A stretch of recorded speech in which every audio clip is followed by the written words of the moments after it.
എണീറ്റില്ലായിരുന്നോ? ഞാൻ കരുതി എണീറ്റിരിക്കുവായിരിക്കുമെന്ന്. മണി 8 ആയി. അയ്യോ, ഞാൻ ഇന്നലെ കിടന്നപ്പോ വൈകി. ബ്രേക്ക്ഫാസ്റ്റ് ഞാൻ ഡൈനിങ് ടേബിൾ മൂടി വെച്ചിട്ടുണ്ട്. പിന്നെ ഉച്ചക്കത്തെയും വൈകുന്നേരത്തെയും ഫ്രിഡ്ജിൽ വെച്ചേക്കാം. മോൻ ചൂടാക്കി കഴിച്ചോളണേ. ചേച്ചി എന്നാ പോയിക്കോട്ടെ. അപ്പൊ പപ്പ? അയ്യോ, പറഞ്ഞില്ലായിരുന്നോ? പപ്പ വെളുപ്പിന് തന്നെ തിരുവനന്തപുരത്തേക്ക് പോയല്ലോ. പാർട്ടിയുടെ എന്തോ പരിപാടിയാണെന്ന് തോന്നുന്നു. 2 ദിവസം കഴിഞ്ഞേ വരുള്ളൂ എന്നാ ചേട്ടൻ പറഞ്ഞത്. എന്തായാലും ഞാൻ വരുമ്പോ സാറ് വിടില്ല. എനിക്കും ചേട്ടനൊന്ന് ലീവ് കിട്ടണമെങ്കിൽ സാർ എങ്ങോട്ടെങ്കിലും ഒന്ന് മാറിയാലല്ലേ പറ്റൂ. അലക്കാൻ എന്തെങ്കിലും ഉണ്ടെങ്കിൽ മോൻ മാറ്റി വെച്ചേക്ക്. ചേച്ചി നാളെ വന്ന് അലക്കിക്കൊള്ളാം. ശരി ചേച്ചി. അതെ, ആരും ഇല്ലെന്ന് കരുതി ചുമ്മാ മടി പിടിച്ച് കിടക്കരുത് കേട്ടോ. ഇടയ്ക്ക് ആ TV ഒക്കെ ഒന്ന് വെച്ചു നോക്ക്. ചിലപ്പോ പപ്പയുടെ സ്ഥാനാർത്ഥി പ്രഖ്യാപനം ഉണ്ടാവും. സാറ് ജയിച്ച പിന്നെ മോൻ ആരാ? മന്ത്രി പുത്രനല്ലേ?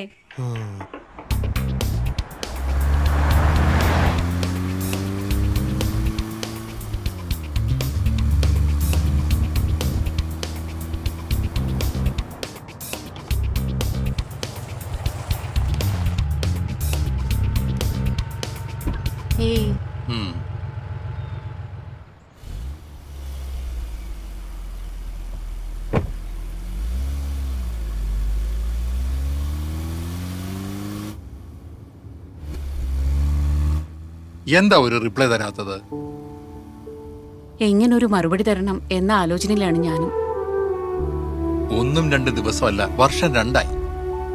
ഇനി എനിക്കൊരു ഡിസിഷൻ എടുത്തേ പറ്റൂ. അതും ഇന്ന് തന്നെ.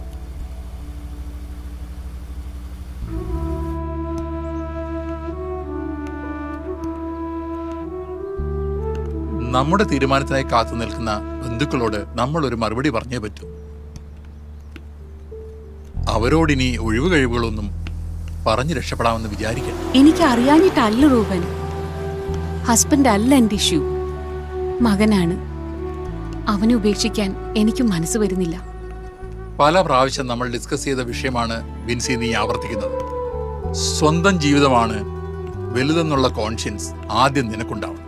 അപ്പൊ പിന്നെ ഉപേക്ഷിക്കപ്പെടുന്നതിന്റെ കണക്കെടുപ്പുണ്ടാവില്ല.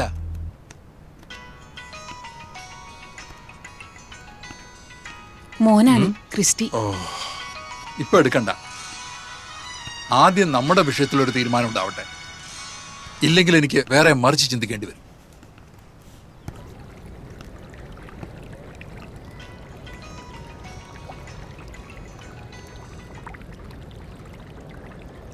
ഹലോ മോനെ. ഹലോ മമ്മി, ഡ്യൂട്ടി കഴിഞ്ഞോ? ഡ്യൂട്ടിക്ക് പോകുന്നേ ഉള്ളൂ. എന്താ ക്രിസ്റ്റി, എന്തെങ്കിലും അത്യാവശ്യം ഉണ്ടോ? മമ്മിക്ക് ഇന്നത്തെ ദിവസം പ്രത്യേകത അറിയില്ലേ? ഇന്നെന്താ? ഓർക്കാൻ വഴിയില്ലെന്നറിയാം, പക്ഷെ ഓർമ്മിപ്പിക്കാതിരിക്കാൻ പറ്റില്ലല്ലോ. മമ്മി എനിക്ക് സമ്മാനിച്ച ജീവിതം ഉണ്ടല്ലോ, അതിനിന്ന് 24 തികയാ. ഓ, ബർത്ത്ഡേ ആണല്ലേ. Sorry dear. Happy birthday. മോൻ ഇവിടുത്തെ മമ്മിയുടെ തിരക്കും ജീവിത രീതികളും ഒന്നും അറിയാഞ്ഞിട്ടാ. ഒന്നും ഓർക്കാൻ സമയം കിട്ടാറില്ല.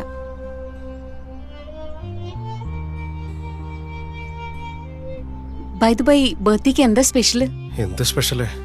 ഒറ്റയ്ക്കൊരു വലിയ വീട്ടിൽ, അതാണല്ലോ എന്നത്തെയും സ്പെഷ്യൽ.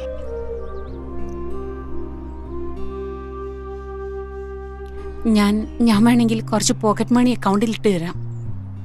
ഫ്രണ്ട്സിന്റെ ഒപ്പം കറങ്ങോ എന്തെങ്കിലും വാങ്ങുകയോ ഒക്കെ ചെയ്യാലോ. വേണ്ട മമ്മി, പണം കൊണ്ട് വാങ്ങാൻ സാധിച്ചിരുന്നെങ്കിൽ ഞാൻ എന്തൊക്കെ വാങ്ങിയേനെ.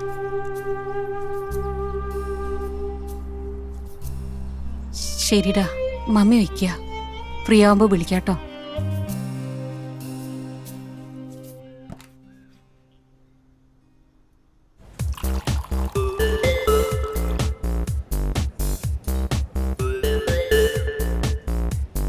Cheers. Cheers. Cheers.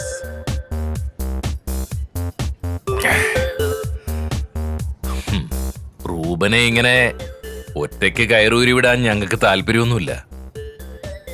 പിന്നെ ഇവിടെ തന്നെ തങ്ങാനാണോ അതോ? ആഗ്രഹമില്ലാഞ്ഞിട്ടല്ല, പക്ഷേ ചില കമ്മിറ്റ്മെന്റ്സ് ഉണ്ട് നാട്ടില്. എന്ത് commitment? Please leave the old Indian culture.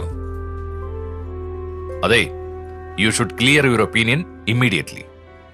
കൂടുതൽ ആലോചിക്കാനൊന്നും സമയമില്ല. ഒരു ഡേറ്റ് ഇപ്പൊ തന്നെ അങ്ങ് ഫിക്സ് ചെയ്യാം. എന്ത് പറയുന്നു ഡോക്ടർ?